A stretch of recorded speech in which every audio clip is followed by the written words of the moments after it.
حياكم الله، مرحبا. في الكرة تعودنا أن نهنئ دائما الفائز بالمباريات أو المتوج بالألقاب، ولكن هذه المرة حبيت أستسمحكم، وأنا متيقن بأنكم توافقونني الرأي إن توجهت بالتهنئة الأولى لجماهير الزمالك واتحاد العاصمة على روحهم العالية وعلى أدائهم المتميز وعلى تألقهم في تشجيعهم لناديي الزمالك والاتحاد في نهائي كأس الكونفدرالية، مش فقط أثناء المباراة ولا بعدها، حتى قبلها، مش قبلها في نفس اليوم ولكن قبلها بأيام، مثل الذي حدث في الجزائر عندما حط عشاق الزمالك الرحال في الجزائر العاصمة فاستقبلوا أحسن استقبال، وكان الرد بالأفضل في القاهرة هناك على مدى أيام. جماهير اتحاد العاصمة التي بلغ عددها أو فاق عددها حوالي 4000 مناصر. أولا بداية مسيري الزمالك سمحوا لكل الجماهير الجزائرية أن تدخل مدرجات الملعب، رغم أن القانون يسمح لها أو ينص على منح 2000 تذكرة فقط. المصريون استضافوا الجزائريين بحفاوة كبيرة. أثناء المباراة شفنا تشجيعات كبيرة، وأثناء المباراة أيضا شفنا مباراة مش مستوى واو، مستوى عالي جدا، ولكن مباراة كاس، وتعرفوا بأن مباراة كاس نهائي كاس نلعبها لكي نفوز بها ولا نلعبها من أجل أن نلعبها ونستمتع بها. الزمالك لم يكن زمالك لقاء الذهاب صراحة. اتحاد العاصمة في الشوط الثاني كان متميز، كان بإمكانه يعدل النتيجة في أي لحظة من لحظات المباراة ويتجنب وصول ركلات الترجيح. ركلات الترجيح حملت من الإثارة ما حملت. تصوروا معي 8 تسديدات لكل فريق، ضاعت تسديدة واحدة منها.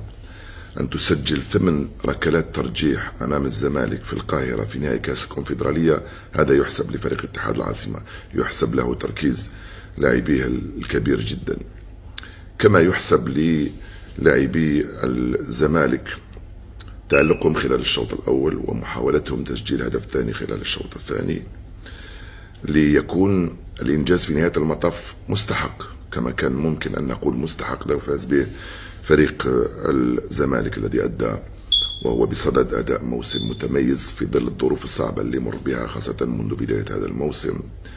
يوصل تقريبا لنهائي الدوري ويوصل لنهائي كأس الكونفدرالية ويتميز بالرغم من الظروف الصعبة. نفس الشيء بالنسبة لفريق اتحاد العاصمة اللي ظروفه صعبة شوية في الدوري، مع ذلك فازوا الأسبوع اللي فات بكأس الجزائر أمام شباب بلوزداد، و7 أيام من بعد يفوز بكأس الكونفدرالية في موسم أيضا متميز بالنسبة للاتحاد اللي حقق لثاني مرة لقب كأس الكونفدرالية. نعود نرجع لما بدأت به، بدأت بالتهنئة للجماهير، أريد أن أختمها بالتهنئة للجماهير بعد أن نهني طبعا فريق اتحاد العاصمة، ونتمنى حظ موفق لنادي الزمالك في مناسبات قادمة سواء محلية أو قارية.